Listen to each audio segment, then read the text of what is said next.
मसीह यस्सु के कादर अजीम नाम में आप सबकी सलामती हो। मैं आप सबको हमारे हर रोज की बाइबल रीडिंग के प्रोग्राम में खुशामदीद कहती हूँ। मेरे अजीजों, कल हमने खुदावंद के कलाम में से गिनती की किताब उसके 20वें बाब की पहली आयत से लेकर 13वीं आयत तक खुदावंद के कलाम को पढ़ा था और आज हम अपनी बाइबल रीडिंग को आगे बढ़ाते हुए खुदावंद के कलाम में से गिनती की किताब उसका 20वां बाब और 14वीं आयत से उसकी लेकर बाब के आखिर तक यानी कि इस बाब की 29वीं आयत तक खुदावंद के कलाम को पढ़ेंगे। और इससे पहले मैं खुदावंद के कलाम को पढ़ना शुरू करूं, आप सबसे गुजारिश करती हूं, आप जितने मेरे साथ ऑनलाइन आ चुके हैं जरूर इस वीडियो को अपनी वॉल पर और दूसरे ग्रुप्स में शेयर करें ताकि मजीद लोग हमें खुदावंद का कलाम सुनने के लिए ज्वाइन कर सकें। सो मेरे साथ जरूर अपनी बाइबल मुकद्दस को आज सुबह सवेरे खोलें और निकालें गिनती की किताब उसका 20वां बाब और उसकी 14वीं आयत से यूं लिखा है, और मूसा ने कादिश से अदूम के बादशाह के पास एलची रवाना किए और कहला भेजा कि तेरा भाई इसराइल ये अर्ज करता है कि तू हमारी सब मुसीबतें जो हम पर आईं वाकिफ है कि हमारे बाप दादा मिस्र में गए और हम बहुत मुद्दत तक मिस्र में रहे और मिस्रियों ने हमसे और हमारे बाप दादा से बुरा बर्ताव किया, और जब हमने खुदावंद से फरियाद की तो उसने हमारी सुनी और एक फरिश्ता को भेजकर हमको मिस्र से निकाल ले आया, और अब हम कादिश शहर में हैं जो तेरी सरहद के आखिर में वाक़या है। सो हमको अपने मुल्क में से होकर जाने की इजाजत दे। हम खेतों और ताकिस्तानों में से होकर नहीं गुजरेंगे और ना कुओं का पानी पिएंगे। हम शहरा पर चल कर जाएंगे और दाहिने या बाएं हाथ नहीं मुड़ेंगे जब तक तेरी सरहद से बिल्कुल निकल ना जाए। पर शाह अदूम ने कहला भेजा कि तू मेरे मुल्क से होकर जाने नहीं पाएगा, वरना मैं तलवार लेकर तेरा मुकाबला करूंगा। बनी इसराइल ने उसे फिर कहला भेजा कि हम सड़क ही सड़क से जाएंगे, और अगर हम या हमारे चौपाए तेरा पानी भी पिए तो तू उनका दाम देंगे। हमको और कुछ नहीं चाहिए सिवा इसके कि हमको पांव चलकर निकल जाने दे। पर उसने कहा, तू हरगिज निकलने नहीं पाएगा। और अदूम उसके मुकाबला के लिए बहुत से आदमी और हथियार लेकर निकल आया। यूं अदूम ने इसराइल को अपनी हदूद से गुजरने का रास्ता देने से इनकार किया, इसलिए इसराइल की तरफ से मुड़ गया। और बनी इसराइल की सारी जमात कादिश से रवाना होकर कोहे हूर पहुंची, और खुदावंद ने कोहे हूर पर जो अदूम की सरहद से मिला हुआ था मूसा और हारून से कहा, हारून अपने लोगों में जा मिलेगा, क्योंकि वो उस मुल्क में जो मैंने बनी इसराइल को दिया है जाने नहीं पाएगा, इसलिए कि मरीबा के चश्मा पर तुमने मेरे कलाम के खिलाफ अमल किया। सो तू हारून और उसके बेटे एलियजर को अपने साथ लेकर कोहे हूर के ऊपर आ जा, और हारून के लिबास को उतार कर उसके बेटे एलियजर को पहना देना, क्योंकि हारून वही वफात पाकर अपने लोगों में जा मिलेगा। और मूसा ने खुदावंद के हुक्म के मुताबिक अमल किया, और वो सारी जमात की आंखों के सामने कोहे हूर पर चढ़ गए, और मूसा ने हारून के लिबास को उतार कर उसके बेटे एलियजर को पहना दिया, और हारून ने वहीं पहाड़ की चोटी पर रहलत की। तब मूसा और एलियजर पहाड़ पर से उतर आए। जब जमात ने देखा कि हारून ने वफात पाई तो इसराइल के सारे घराने के लोग हारून पर 30 दिन तक मातम करते रहे। खुदावंद के पाक कलाम पढ़े और सुने जाने पर खुदावंद की बरकत हो। खुदावंद का शुक्र हो मेरे अजीजों। खुदावंद के कलाम में से गिनती की किताब उसके 20वें बाब की 14वीं आयत से लेकर बाब के आखिर तक हमने खुदावंद के कलाम को पढ़ा है। और कल जब हमने खुदावंद के कलाम को पढ़ा था तो सीखा यह था इस बाब के पहली आयत से लेकर 13वीं आयत तक कि बनी इसराइली जो है वो कादिश एक नाम की जगह है, कादिश नाम का इलाका है, वहां पहुंच चुके हैं। और यहाँ पर आकर इस चैप्टर का आगाज जो हुआ था, इस चैप्टर का जो स्टार्ट हुआ था, वो हारून और मूसा की बहन मरियम की जो है वो वफात पर इसका चैप्टर का आगाज हुआ था। इसके शुरू के हवाले में हमने देखा था कि इनकी बहन जो है वो वफात पा जाती है और खुदावंद उसको वादा की सरजमीन में यानी कि मुल्क कनान में दाखिल होने नहीं देता। और इसके आगे जब हम कल बढ़े थे तो हमने सीखा ये था कि कादिश के मुल्क में आकर बनी इसराइली जो है वो फिर से पानी के लिए मूसा के साथ झगड़ते हैं, लड़ाई करते हैं और फिर से जो है वो बुड़बुड़ाना शुरू कर देते हैं कि हमारे पास पानी नहीं और हमें क्यों यहाँ पर लाया गया, हमें मुल्क मिस्र में ही रहने देना चाहिए था। और हमने देखा था कि इनके झगड़े के इस जवाब में जो है खुदा मूसा और हारून को हुक्म करता है कि चट्टान से जाकर कहो कि वो तुम्हें पानी दे और चट्टान तुम्हें पानी जरूर देगी। लेकिन हमने देखा ये था कि मूसा जो है वो खुदा ने उसे कहा था कि चट्टान से जाकर कहे कि पानी दे, लेकिन मूसा जाकर चट्टान से कहता नहीं बल्कि अपनी लाठी जो है उसको चलाता है और 2 बार लाठी चट्टान पर मारता है और चट्टान से पानी तो निकल आता है। पानी चट्टान से निकलना जो है वो खुदा का इंतजाम था, खुदा ने बनी इसराइल कौम को वहां पर पानी मुहैया करना ही था, इसलिए पानी निकल आता है। लेकिन खुदा ने जो हुक्म मूसा को दिया था, मूसा ने ठीक जो है वो मुकम्मल तौर पर उसके मुताबिक नहीं किया। तो सीखा हमने कल इस बात से ये था कि खुदावंद के साथ जो लोग कितनी भी वफादारी के साथ चलते हैं, कितनी भी ज्यादा मोहब्बत रखते हैं, कितने भी खुदा के कुर्बत में रहते हैं, हम कभी किसी की गारंटी नहीं दे सकते कि कोई इंसान जो है कभी कमजोर नहीं हो सकता, कभी कोई गुनाह नहीं कर सकता, कभी कोई गलत काम नहीं कर सकता। अच्छे अच्छे लोगों से जो है वो गलतियां होती हैं। बहुत ज्यादा समझदार लोग जो हैं वो ऐसी नादानियां कर लेते हैं कि नादानों से भी ज्यादा वो बड़ी नादानियां कहलाती हैं। सो हम कभी भी किसी के लिए ऐसी बात नहीं कह सकते। और अगर मूसा में कमजोरियां ना होती, इब्राहिम, इसहाक, याकूब में कमजोरियां ना होती, बाइबल मुकद्दस में आने वाली तमाम मुकद्दस हस्तियों में कमजोरियां ना होती, तो बाइबल मुकद्दस की गवाही जो है वो यहाँ पर ही खत्म हो जाती कि वाहिद यस्सु मसीह जो है वो ही कामिल इंसान और कामिल खुदा है। सो यस्सु के अलावा जो है वो कोई भी इंसान कामिल नहीं। इस दुनिया में आने वाला हर इंसान अपने अंदर कमियां भी रखता है, कमजोरियां भी रखता है, गुनाह भी रखता है। सो हमें कभी किसी की कमी, कमजोरी और गुनाह के वसीला से किसी को भी जो है वो नाचीज नहीं जानना, किसी की हकारत नहीं करनी, बल्कि हमेशा एक दूसरे के लिए दुआ करनी है, ताकि अगर कोई हमारा अजीज, हमारा कोई अपना गुनाह में पड़ गया है, खुदा से दूर हो गया है, गलतियां कर रहा है, तो वो जरूर खुदा जो है उसको तौबा की नौबत दे और जरूर वो अपने गुनाहों से तौबा करके खुदावंद के पास वापस आ सके। क्योंकि खुदावंद ने सिर्फ मेरा नहीं बल्कि तमाम लोगों के लिए जो है वो फिदिया देता है। और इसीलिए खुदा जो है वो नहीं चाहता कि किसी की भी हलाकत तक नौबत पहुंचे, बल्कि खुदा ये चाहता है कि हर एक की तौबा तक नौबत पहुंचे। सो इससे आखिर में हमने देखा था कि उस चश्मे का नाम जो है मरीबा का चश्मा पड़ जाता है, जिसका मतलब है लड़ाई का पानी, लड़ाई झगड़े का पानी। आगे चलकर जब 14वीं आयत से हमने खुदावंद के कलाम को पढ़ा, तो जब इस आयत पर हम गौर करते हैं तो लिखा है, और मूसा ने कादेश से अदूम के बादशाह के पास एलची रवाना किए और कहला भेजा कि तेरा भाई इसराइल ये अर्ज करता है कि तू हमारी मुसीबतों से जो हम पर आई है वाकिफ है।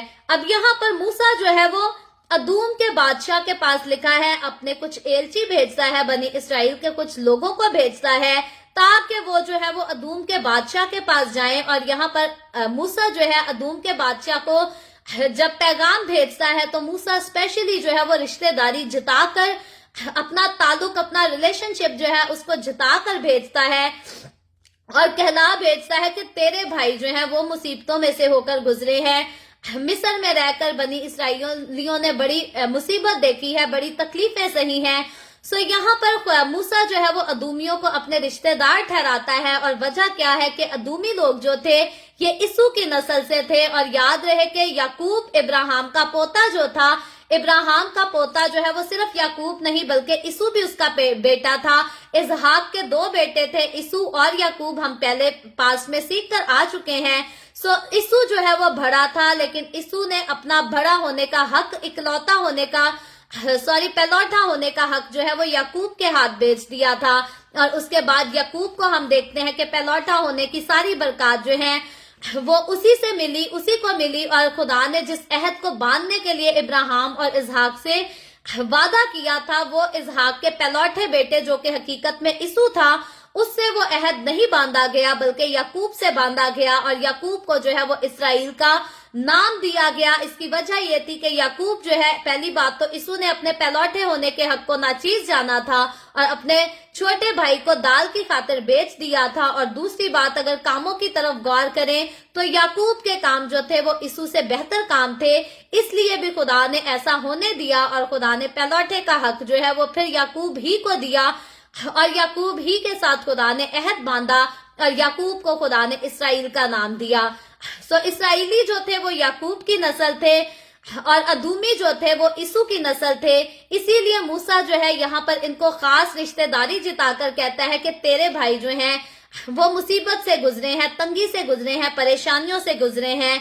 और असल में भाई जो है वो भाई का बाजू होते हैं और बहन भाइयों का, रिश्तेदारों का फर्ज होता है कि जब कोई एक दूसरे को मुसीबत में देखे, तकलीफ में देखे, तंगी में देखे तो वो उसकी मदद करे, उसका साथ दे, उसको सपोर्ट कर सके। खुदावंद का कलाम या इंसान की इंसानियत की बात करें, दूसरे मज़ाहिब जो हैं वो भी यही तालीम देते हैं। सारे इस बात पर मुत्तफिक हैं कि भाई को चाहिए कि अपने भाई का जो है वो निगहबान हो, मददगार हो।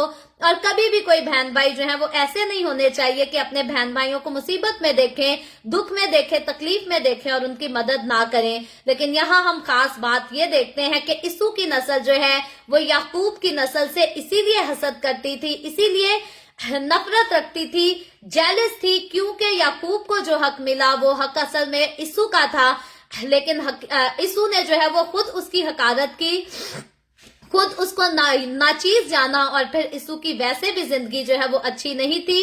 तो खुदावन जो है वो हमें, इंसान को जो है वो परखता है, जांचता है और फिर इंसान की जिंदगी में काम भी करता है, इंसान को सरफराज भी करता है। सो इसू इस बरकत के लायक नहीं था लेकिन याकूब इस बरकत के लायक था, इसीलिए खुदा ने ये बरकत जो है वो याकूब को दी। और फिर आगे चलकर हम देखते हैं कि अदूमी जो है आगे क्या करते हैं। लिखा है मूसा ने जब पैगाम भेजा तो 15वीं आयत में लिखा है कि हमारे बाप दादा मिस्र में गए और हम बहुत मुद्दत तक मिस्र में रहे और मिस्रियों ने हमसे और हमारे बाप दादा से बुरा बर्ताव किया। और जब हमने खुदावन से फरियाद की तो उसने सुनी और एक फरिश्ता को भेजकर हमको मिस्र से निकाल ले आया और अब हम कादिश शहर में हैं जो तेरी सरहद के आखिर में वाक़या है। अब मूसा जो है वो अदूम के बादशाह को इन्फॉर्म करता है कि तेरे शहर की हद में जो इलाका वाक़या है कादिस के नाम से, हम वहां पर आकर ठहरे तो हुए हैं लेकिन गुजारिश ये करता है, 17वीं आयत में लिखा है, सो हमको अपने मुल्क में से होकर जाने की इजाजत दे, हम खेतों और पाकिस्तानों में से होकर नहीं गुजरेंगे और ना कुओं का पानी पिएंगे, हम शहरा पर चल कर जाएंगे और अपने दाहिने या बाएं हाथ नहीं मुड़ेंगे जब तक तेरी सरहद से बाहर निकल ना जाएं। अब मूसा यहाँ पर इनको यकीन दिलाता है कि हम तुम्हारी फसलों में से भी नहीं गुजरेंगे, खेतों से भी नहीं गुजरेंगे। यानी कि मूसा क्लियरली इनको बताता है कि हम तुम्हारे मुल्क का, तुम्हारे देश का मन जो है वो नहीं खाएंगे, अनाज नहीं खाएंगे, वहां के फल इस्तेमाल नहीं करेंगे, उनको नुकसान भी नहीं पहुंचाएंगे, हमें बस सड़कों पर जो है वो सफर करना है। और मूसा आगे चलकर देखे तो साफ कहता है कि हम तो अपने जानवरों को भी जो है वो पानी तक यहाँ से नहीं पिलाएंगे। सो बस हमें इजाजत चाहिए कि हम इस मुल्क से जो है वो जाग सके, यहाँ से गुजर सके। लेकिन अदूमियों के दिल में इनके लिए नफरत थी और हसद इस कदर थी कि इनके साथ जितना कुछ बुरा हुआ वो उसका एहसास नहीं करते, उन पर तरस नहीं खाते। और हसद की बात खास ये भी थी कि अब ये जिस वादा की सरजमीन में दाखिल होने वाले थे, अदूम जो है मुल्क कनान का सबसे करीबी रास्ता था। इनके पास सब इससे ज्यादा, अदूम के रास्ते से ज्यादा और करीबी रास्ता जो है वो बनी इसराइलियों के लिए कोई नहीं था कि जिसके वसीला से, जिस पर चलकर ये मुल्क कनान में जो है वो दाखिल हो सकते। सो अपनी जिंदगी का सफर ये जो है वो अपना तय कर चुके थे और अब वक्त था कि अब ये मुल्क कनान में दाखिल किए जाएं। लेकिन अदूमी इनके साथ जो है वो कोऑपरेट नहीं करते। खास उनको इसी बात की हसद थी कि ये जिस मुल्क में दाखिल होने जा रहे हैं, अगर याकूब को ये हक ना मिलता तो इस मुल्क में दाखिल जो होना था वो इसू की नस्ल ने होना था। यानी कि अदूमियों ने जो है मुल्क कनान के वारिस होना था, इसराइल का वारिस होना था। लेकिन इसू की इस हरकत की वजह से, इसू की हमाकतों की वजह से ये हक याकूब को मिल गया और इसी की बना से बादशाह जो है वो पैगाम सुनाता है। लिखा है, पर शाह अदूम ने कहला भेजा कि तू मेरे मुल्क से होकर जाने नहीं पाएगा और वरना मैं तलवार कर लेकर तेरा मुकाबला करूंगा। तो यहाँ ये बादशाह जो है इनको सिर्फ अपने मुल्क में गुजरने से इनकार ही नहीं करता, मुल्क के दरवाजे इनके लिए बंद नहीं करता, बल्कि खास इनको चैलेंज भी कर देता है कि अगर ऐसा करोगे, अगर ऐसी जुर्रत करोगे तो मैं तलवार लेकर जो है वो तुम्हारा मुकाबला करूंगा, तुम्हारे साथ आगे से लड़ूंगा, मैं खौफ खाने का नहीं हूँ। हालांकि ये अदूमी जानते थे कि खुदा ने बनी इसराइलियों का किस कदर साथ दिया है। खुदा खुद मिस्रियों से लड़ा और इनको बचा के आया है। खुदा इनके दरमियान रहता है, इनके साथ इनकी जिंदगियों में मौजज़ात करता है। उसके बावजूद जब नफरत इंसान के सर पर चढ़ी होती है तो इंसान खुदा का खौफ नहीं खाता। आज हमारे माशरे में जो है वो कई लोग नफरत के सरे में इतना पड़ जाते हैं, इतना ज्यादा एक दूसरे से नफरत करते हैं, हसद करते हैं कि वो खुदा के खौफ को भूल जाते हैं। अपने करीबी रिश्तों को जो है वो चोट पहुंचाते हैं, नुकसान पहुंचाते हैं और ख्याल नहीं करते कि खुदा इस बात का, हमारे जुल्म का जो है वो हमसे हिसाब लेगा। सो मैं और आप जब हम इस दुनिया में जीते जी अपना वक्त गुजारते हैं तो हमें कभी ऐसा नहीं करना, कभी अपने अजीजों के साथ बुरा नहीं करना, किसी के लिए बुरा चाहना नहीं, बल्कि हर बात में हर वक्त हमें याद होना चाहिए कि अगर हम कुछ बुरा बोएंगे तो बुरा ही काटेंगे, अगर किसी के साथ बुरा करेंगे तो हमारे साथ भी जो है वो बुरा ही होगा। सो हमें हर वक्त खुदा के खौफ में रहने की जरूरत है। आगे चलकर 19वीं आयत में लिखा है, बनी इसराइल ने उसे फिर कहला भेजा। मूसा दूसरी बार मैसेज भेजता है कि हम सड़क पर जाएंगे और अगर हम या हमारे चौपाए तेरा पानी भी पिए तो उसका दाम देंगे। यानी कि अगर हम पानी भी तेरे देश से पिएंगे तो वो भी मुफ्त नहीं पिएंगे, उसका तुझे दाम अदा कर देंगे। लिखा है, हमको और कुछ नहीं चाहिए सिवा इसके कि हमको पांव पांव चलकर निकल जाने दे। हम मूसा की बातों में हम देखते हैं कि बड़ी हलीमी के साथ आजाना तौर पर जो है वो गुजारिश करता है। लेकिन 20वीं आयत में लिखा है, पर उसने कहा तू हरगिज निकलने नहीं पाएगा, और अदूम के मुकाबला के लिए बहुत से आदमी और हथियार लेकर निकल आया। यूं अदूम ने इसराइल को अपनी हदूद से गुजरने का रास्ता देने से इनकार किया, इसलिए कि इसराइल उसकी तरफ से मुड़ गया। सो हम यहाँ पर देखते ये हैं कि अदूमियों ने दूसरी बार मूसा को जो है वो मना कर दिया और बनी इसराइलियों को अपने मुल्क में दाखिल होने ना दिया, अपने मुल्क के रास्ते से जो है वो वादा की सरजमीन में पहुंचने ना दिया। लेकिन मूसा ने या बनी इसराइलियों ने इनसे किसी किस्म का कोई झगड़ा नहीं किया, कोई लड़ाई नहीं की। हालांकि अगर ये तलवारें लाठियां लेकर निकल आए थे, अगर मूसा और कौम बनी इसराइल आगे बढ़ जाती, इनसे लड़ लेती, तो खुदा जो है वो बनी इसराइल ही का साथ देता, क्योंकि खुदा बनी इसराइल के साथ खड़ा था। लेकिन मूसा जो है यहाँ पर अपने करीबी रिश्तों से जो है वो प्यार करता था, मोहब्बत करता था, और उसने अपने करीबी रिश्तेदारों से जो है वो झगड़ा करना नहीं चाहा, क्योंकि उसको पता था कि अदूमी जो है वो इसराइल के भाई की नस्ल के लोग हैं और वो उनसे झगड़ा नहीं रखना चाहता था, वो उनसे नफरत नहीं रखना चाहता था। दुनियादारों में और खुदा के साथ चलने वाले लोगों में यही फर्क होता है और होना चाहिए भी। मैं भी अपने जिंदगी के कुछ अरसा में ये फर्क जो है वो भूल गई थी। मैंने भी अपने अजीजों से जो है वो बुराई के बदले लेने की जो है वो जरूर कोशिश भी की। मैंने भी सोचा मैं अपने हक के लिए लड़ूंगी, मैं अपने राइट्स लूंगी, लेकिन खुदावंद के कलाम में जितना खुदा की कुर्बत में और ज्यादा आगे बढ़ती गई, मैंने यही सीखा कि मेरे और आपके साथ अगर हमारे करीबी रिश्ते भी बुरा करते हैं, हमें नुकसान पहुंचाते हैं, हमें चोट पहुंचाते हैं, खुदा यही चाहता है कि हम उन्हें माफ करें, उनके लिए बरकत की दुआ करें। और फिर जो है खुदावंद जब हमसे प्यार करता और हम खुदावंद की कुर्बत में चले जाते हैं, तो पहले मुझे ये बात नामुमकिन लगती थी। मुझे ऐसे लगता था कि ऐसा कभी नहीं हो सकता कि मैं दूसरों को माफ कर दूं या मैं अपने राइट्स ना लूं।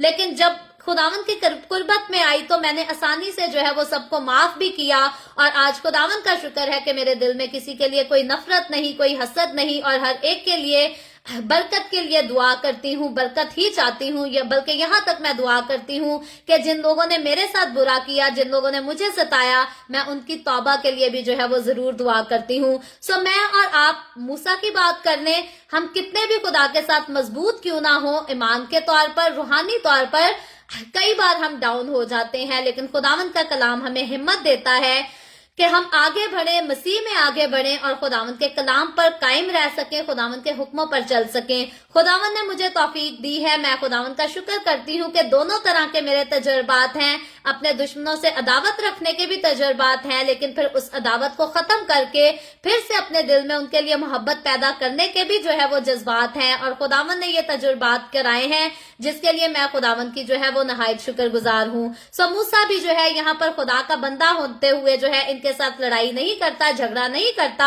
मुझे और आपको अपनी जिंदगी का ये लाइफस्टाइल बना लेना है کہ اگر کوئی ہمارے ساتھ جھگڑا کرتا ہے، کوئی برا کرتا ہے، تو پلٹ کر ہمیں آگے اس سے جو ہے وہ جھگڑا نہیں کرنا، نفرت نہیں کرنی، بلکہ یہ دعا کرنی ہے، کیونکہ یسوع نے جو ہے وہ دعا ہی کی تعلیم دی ہے۔ ہمیں یہ تعلیم نہیں دی کہ اگر کوئی تم پر لاٹھی اٹھاتا ہے تو تم تلوار اٹھا کر جو ہے اس کی گردن ہی کاٹ دو۔ ہمیں ہر ایک کے لیے جو ہے وہ برکت ہی چاہنی ہے اور نجات کی دعا کرنی ہے۔ آگے چل کر ہم دیکھتے ہیں 22ویں آیت میں لکھا ہے، اور بنی اسرائیل کی ساری جماعت قادس سے روانہ ہو کر کوہ ہور پہنچی، اور خداوند نے کوہ ہور پر جو ادوم کی سرحد سے ملا ہوا تھا موسیٰ اور ہارون سے کہا۔ آپ آگے چل کر بات اس سے پہلے کریں تو ہم دیکھتے ہیں کہ موسیٰ کو جب پتا چلا کہ ادومی ہمیں یہاں سے راستہ نہیں دیں گے تو وہ وہاں ڈٹا نہیں رہا، بلکہ وہاں سے کوچ کر کے دوسری جگہ پر کوہ ہور پہنچ گئے، اور اب خدا جو ہے یہاں پر آ کر موسیٰ اور ہارون سے بولتا اور کلام کرتا ہے۔ 24ویں آیت میں لکھا ہے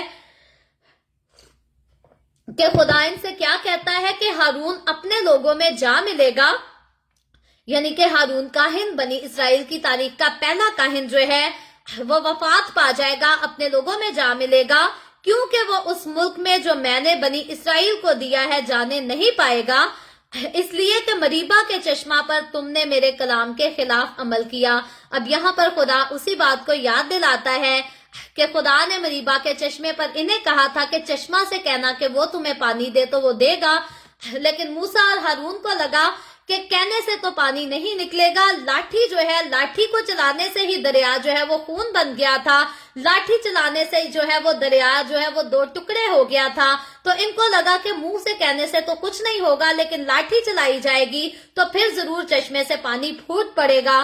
خدا یہاں پر خفا اس لیے ہوتا ہے کہ انہوں نے میری بات پر جو ہے وہ یقین نہیں کیا، اپنی منمانی کی، اور جب اپنی منمانی کی تو خدا صرف ناراض نہیں ہوا بلکہ خدا نے جو ہے وہ آگے اعلان بھی کیا، ان کی عدالت بھی کی۔ لیکن ہم دیکھتے یہ ہیں کہ خدا نے ان کو موسیٰ اور ہارون کو دوسرے لوگوں کی طرح ٹریٹ نہیں کیا، جیسے ہارون کاہن کے بیٹوں کو مذبح سے آگ نکلی اور اسی وقت کھا گئی، نہ تو ان کے اندر کوئی وبا آئی جس نے ان کو ہلاک کیا، نہ آسمان سے آگ نکلی، نہ مذبح سے کوئی آگ نکلی جس نے اس کو بسم کیا۔ خدا اپنے لوگوں کو، اپنے خادموں کو موت جو ہے وہ اچھی ہی موت دیتا ہے۔ اور ہارون کی موت کے بارے میں جب دیکھتے ہیں تو ہارون کی موت جو ہے وہ کیا ہی خوبصورت موت تھی، اچھی موت ہارون کاہن جو ہے وہ مرا تھا۔ تو اس سے پہلے ہم دیکھتے ہیں کہ باقی جو لوگ گناہ کرتے تھے خدا کا غضب ان پر نازل ہوتا تھا، لیکن یہاں پر خدا نے ہارون کو ملک کنعان جانے کی تو اجازت نہیں دی، لیکن اگر اس کو اپنے پاس واپس بلایا تو بہت خوبصورتی سے بلایا۔ لکھا ہے 25ویں آیت میں، تو ہارون اور اس کے بیٹے الیعزر کو اپنے ساتھ لے کر کوہ ہور کے اوپر آ جا۔ اب خدا جو ہے اس کو دعوت دیتا ہے کہ پہاڑی کے اوپر چڑھ آ، اور 26ویں آیت میں لکھا ہے، ہارون کے لباس کو اتار کر اس کے بیٹے الیعزر کو پہنا دینا، کیونکہ ہارون وہی وفات پا کر اپنے لوگوں میں جا ملے گا۔ یہاں پر خدا موسیٰ کو جو ہے وہ حکم دیتا ہے کہ ہارون کے جیتے جی اس کے کاہن کا جو لباس ہے، جس لباس کو پہن کر وہ کہانت کرتا ہے، یعنی کہ سردار کاہن کی خدمت ادا کرتا ہے، خدا کہتا ہے کہ اس کا وہ لباس اتار کر اس کے بیٹے الیعزر کو پہنا دینا، کیونکہ اسی جگہ پر ہارون جو ہے وہ اپنے لوگوں سے جا ملے گا، اپنی زندگی ختم کرے گا، اپنا دم توڑ دے گا۔ تو جب میں اور آپ اس دنیا داری میں رہتے ہوئے دیکھتے ہیں تو باپ کے لیے کیا ہی فخر کی بات ہوتی ہے کہ اس کے جیتے جی اس کا عہدہ جو ہے وہ اس کے بیٹے کو مل جائے۔ ہارون کو خدا نے جو ہے وہ اپنے پاس تو بلا لیا، ملک کنعان تو جانے نہ دیا، لیکن خدا نے ہارون کی آنکھوں کے سامنے جو ہے اس کو یہ بڑا اعزاز دیا کہ ہارون کے جیتے جی اس کی آنکھوں کے سامنے اسی کے جو ہے وہ عہدے پر اس کے بیٹے کو جو ہے وہ تائید کر دیا گیا، مخصوص کر دیا گیا۔ اس سے پہلے ہارون کاہن جو ہے وہ سردار کاہن تھا، اور اب اس سے پہلے کہ ہارون کاہن وفات پائے، ہارون کاہن کی آنکھوں کے سامنے اسی کا لباس لے کر اس کے بیٹے کو دیا گیا، اس کا عہدہ دیا گیا۔ اور ہم کہہ سکتے ہیں ہارون کاہن جب اس دنیا سے گیا تو وہ پراؤڈلی فیل کر کے بڑے فخر سے اس نے اس بات کو دیکھا، خوشی سے قبول کیا کہ اب میرے بعد میری خدمت جو ہے وہ میرا بیٹا سنبھالے گا۔ آج ہمارے اندر بھی خواہش ہوتی ہے، میرے دل میں بھی بڑی خواہش ہوتی ہے، میں بھی اپنے بیٹے کو کہتی ہوں کہ جیزٹیل جو ہے وہ بڑا ہو کے دی وے آف ہیون پر جو ہے وہ پریچ کیا کرے گا، خدا کی خدمت کیا کرے گا۔ خدا کا حکم یہ تھا کہ خادم کے بچے جو ہے وہ خدمت ہی کریں، खादिम के बच्चे शराब पीते हुए अच्छे नहीं लगते, खादिम के बच्चे सिगरेट पीते हुए अच्छा नहीं लगते, खादिम के बच्चे जो है वो दुनिया की रंगरलियां मनाते जो है वो अच्छे नहीं लगते, खादिम के बच्चे हमेशा खिदमत करते ही अच्छे लगते हैं। और इसीलिए खुदा ने खादिम के बेटे को, काहिन के बेटे को काहिन बनाया और हारून काहिन को ये एजाज दिया कि वो अपने जीते जी अपने ओहदे पर अपने बेटे को जो है वो देखे और खुदा की शुक्रगुजारी करके प्राउडली दम तोड़ सके और इस दुनिया से रुखसत हो सके। ये हारून काहिन के लिए सजा नहीं थी, ये उसके लिए बहुत बड़ी बरकत का अमल था। आगे 27वीं आयत में लिखा है, और मूसा ने खुदावन के हुक्म के मुताबिक अमल किया और वो सारी जमात की आंखों के सामने कोए हूर पर चढ़ गए और मूसा ने हारून के लिबास को उतारकर उसके बेटे एलीअजर को पहना दिया और हारून ने वही पहाड़ पर की चोटी पर रहलत की। ठीक खुदा के कहने के मुताबिक, खुदा के हुक्म के मुताबिक मूसा जो है जमात को लेता है, हारून काहिन को लेता है, उसके बेटे को लेता है और पहाड़ी की चोटी पर चढ़ जाता है। और जब मूसा जो है खुदा के हुक्म के मुताबिक बाप का लिबास लेकर बेटे को पहना देता है, तो बाप जो है वो खुशी से प्राउडली जो है वो दुनिया से कूच कर जाता है और अपने बड़े बुजुर्गों में जो है वो जा मिलता है। हारून काहिन की मौत जो है हम देखते हैं कि इसको खूबसूरत मौत कहा जा सकता है, सुनहरी मौत कहा जाता है। और बहुत खुशकिस्मत लोग होते हैं जो बगैर वबा के मारे जाते हैं, बगैर तकलीफ के, बगैर बीमारी के इस दुनिया से रुखसत हो जाते हैं। वरना हर वो शख्स जो बिस्तर पर तकलीफ में दिन काटता है उसको पता होता है कि उसने कितनी अजियत सही। और हारून काहिन के ताल्लुक से देखते हैं कि उसने किसी किस्म की कोई अजियत नहीं सही, कोई दुख, कोई तकलीफ बर्दाश्त नहीं की, बल्कि वो अपने कदमों पर चलकर जो है वो पहाड़ की चोटी पर चढ़ा। कोई एम्बुलेंस नहीं आई, कोई स्ट्रेचर नहीं बुलाया गया, वो खुद अपने कदमों पर चढ़कर गया और वहीं से जाकर वो अपने लोगों में मिल गया और उसने वफात पाई। और फिर उसकी खूबसूरत मौत और खूबसूरत वफात के बाद हम देखते हैं, लिखा है, तब मूसा और एलीअजर पहाड़ पर से उतर आए। यानी कि अब एलीअजर जो है वो अपने सरदार काहिन के ओहदे में पहाड़ पर से मूसा के साथ उतर आता है। अब उसका बाप जो है वो तो रहलत पा चुका है, लेकिन हारून काहिन का बेटा एलीअजर जो है उसके बाद अब खुदा की खिदमत करेगा, कहानत का पूरा अहदा जो है वो इंडिपेंडेंटली अच्छी तरह संभालेगा। और लिखा है आगे 29वीं आयत से, जब जमात ने देखा कि हारून ने वफात पाई तो इसराइल के सारे घराने के लोग हारून पर 30 दिन तक मातम करते रहे। ये उन लोगों का रस्मी मातम था जो ये लोग किया करते थे इतने दिनों तक। हम देखते हैं कि जब याकूब ने वफात पाई तो उसके लिए भी जो है वो 40 दिन मातम किया गया, तो हारून के लिए भी इसी तरह मातम किया गया, यूसुफ के लिए भी मातम किया गया। और मातम करने का रवाज जो है वो आज भी है, लेकिन आज ज्यादा लोग जो है वो तीसरे पर बात खत्म कर लेते हैं। लेकिन जब हमारा कोई अजीज असल में हमसे जुदा होता है, अगर हम कहें कि हम उसकी मौत के गम को भूल जाएंगे, तसल्ली तो हम कबूल कर लेते हैं, लेकिन हमेशा हमारी जिंदगी के अच्छे वक्त में, बुरे वक्त में हमें हमारे अपनों की कमी जो है वो जरूर तंग करती है, परेशान करती है। जिन्होंने अपने अपनों को खोया है वो इस बात का एहसास जो है वो जरूर कर सकते हैं, इसको महसूस कर सकते हैं। खास तौर पर जब घर में कोई शादी ब्याह का वक्त आता है तो तब अपने बिछड़े हुए अजीजों को जो है वो कसरत से याद किया जाता है कि आज वो हमारे दरमियान नहीं। मातम इंसान के दिल की बात करें तो इंसान के दिल में मातम जो है वो हमेशा चलता रहता है, लेकिन आंखों से आंसू बहना जो है वो कुछ अरसे के बाद बंद हो जाते हैं। ये एक कुदरती फीलिंग है, हर इंसान अपने दिल में रखता है, अपने अजीजों के लिए रखता है, अपने रिश्तेदारों के लिए, अपने बहन भाई के लिए, अपने माँ बाप के लिए, अपने लाइफ पार्टनर के लिए, अपनी औलाद के लिए रखता है। और अपने अजीज की जुदाई का गम करना, दुख करना जो है ये कोई गुनाह नहीं, ये कोई बुरी बात नहीं। हमेशा मोहब्बत जो है वो जुदाई का गम ही करती है। और अगर किसी को किसी से मोहब्बत ना हो तो वो किसी की मौत पर खुशी जरूर मना सकता है।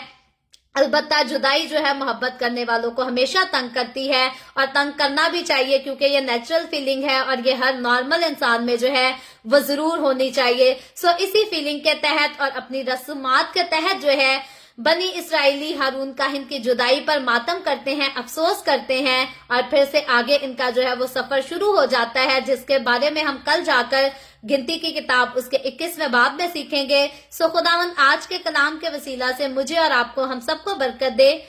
अभी हम दुआ करेंगे और इससे पहले मैं दुआ करूं, आप सबसे गुजारिश करूंगी कि आपके पास कोई भी प्रेयर रिक्वेस्ट है तो आप नीचे कमेंट में लिख सकते हैं। आए हम सब दुआ करेंगे। Hallelujah hallelujah. प्यार से भरे जिंदा आसमानी बाप, लश्करों के रब यहोवा यरी, मैं तेरे प्यारे बेटे अपने प्यारे खुदावन यीशु मसीह नासरी के नाम में तेरे कदमों में आती हूँ। तेरी शुक्रगुजारी करती हूँ इस वक्त के लिए खुदावन जो तूने हमें बख्शा, ताकि हम तेरे पाक कलाम को पढ़कर सुनकर इससे बरकत हासिल कर सकें। खुदावन मेरे साथ जितने लोग ऑनलाइन आए हैं तेरे पाक कलाम को सुनने के लिए, सीखने के लिए, इन तमाम लोगों पर अपना हाथ बढ़ा, अपने लोगों को छू और बड़ी कसरत से बरकत दें। अपने लोगों के घरानों को बरकत दें, इनके रोटी पानी में, कारोबार में, हर चीज में बरकत को कसरत से उंडेल, ताकि तेरे लोग तेरी हुजूरी में आगे बढ़ते चले जाएं, तेरी शुक्रगुजारी करते रहें, तेरे नाम की तारीफ, तेरे नाम की तमजीद करते रहें। इसी तरह खुदावन जितने लोगों ने इस वीडियो के नीचे कमेंट्स में अपनी अपनी दरखास्तें लिखी हैं, मैं तेरे लोगों की तमाम दरखास्तें तेरे सामने पेश करती हूँ, तुझसे मिन्नत करती हूँ, दरखास्त करती हूँ, अपने लोगों के साथ हो। तमाम तरह की बीमारियों से, दुखों, तकलीफों, परेशानियों से अपने लोगों को बचाकर अपनी पनाह में रख, शिफा दे, ताकि तेरे लोग शिफा पाएं, आजाद होकर तेरी शुक्रगुजारी करें। जो बहनें खुदावन जिनके पास औलाद नहीं है, उन पर रहम कर, उनको औलाद दे, ताकि वो औलाद वाली होकर तेरी शुक्रगुजारी कर सकें। और जो लोग बेरोजगार हैं तो उन पर भी रहम कर और उनको अच्छे रोजगार मुहैया कर। इसी तरह खुदावन मैं तेरे तमाम कादमों को, मुकद्दसीन को, पाकलीसियाओं को, परस्तारों को तेरी हुजूरी में याद करती हूँ। हर एक पर अपना हाथ बढ़ा, अपनी पनाह में लिए रख, सबको अपने जलाल, अपनी गवाही के लिए और ज्यादा कसरत से इस्तेमाल कर। मुझ पर अपना हाथ बढ़ा, the way of haven Facebook page पर अपना हाथ बढ़ा, सारी मिनिस्ट्री पर अपना हाथ बढ़ा, अपने जलाल के लिए, रूहों की नजात के लिए और ज्यादा कसरत से इस्तेमाल कर। बनी इसराइल पर तेरी बरकत, तेरी सलामती हो और हम सब पर भी तेरी बरकत और सलामती हमेशा होती रहे। मसीह यीशु के नाम में ये दुआ मांगती हूँ, आमीन। खुदावन की सिखाई हुई दुआ में शरीक होंगे। आए हमारे बाप, तो जो आसमान पर है, तेरा नाम पाक माना जाए, तेरी बादशाही आए, तेरी मर्जी जैसे आसमान पर पूरी होती है जमीन पर भी हो। हमारे रोज की रोटी आज हमें दे, जिस तरह हम अपने कर्जदारों को माफ करते हैं, तू भी हमारे कर्ज हमें माफ कर। हमें आजमाइश में ना पड़ने दे, बल्कि बुराई से बचा, क्योंकि बादशाही, कुदरत और जलाल हमेशा तेरे ही हैं, आमीन आमीन। खुदावंद आप सबके साथ हो, आप सबको बरकत दे। मेरे साथ हर रोज ऑनलाइन आकर खुदावंद के कलाम को सुनने के लिए आप सबका बहुत ज्यादा शुक्रिया। इस कलाम को जगह जगह शेयर करते रहें, ताकि हम सबके वसीला से अंजील की मनादी कसरत से हो सके। सो कल फिर खुदावंद ने चाहा तो जरूर the way of haven Facebook page पर इसी तरह हम ऑनलाइन आकर मिलेंगे। पाकिस्तान के सुबह 7 बजे, इंडिया के सुबह 7:30 बजे और कनाडा टोरंटो टाइम के मुताबिक रात को 9 बजे। सो आप खुद भी आए, दूसरों को भी दावत दें, ताकि मजीद लोग हमारे साथ मिलकर खुदावंद के कलाम को सीख सकें। सो खुदावंद आप सबके साथ हो, आमीन।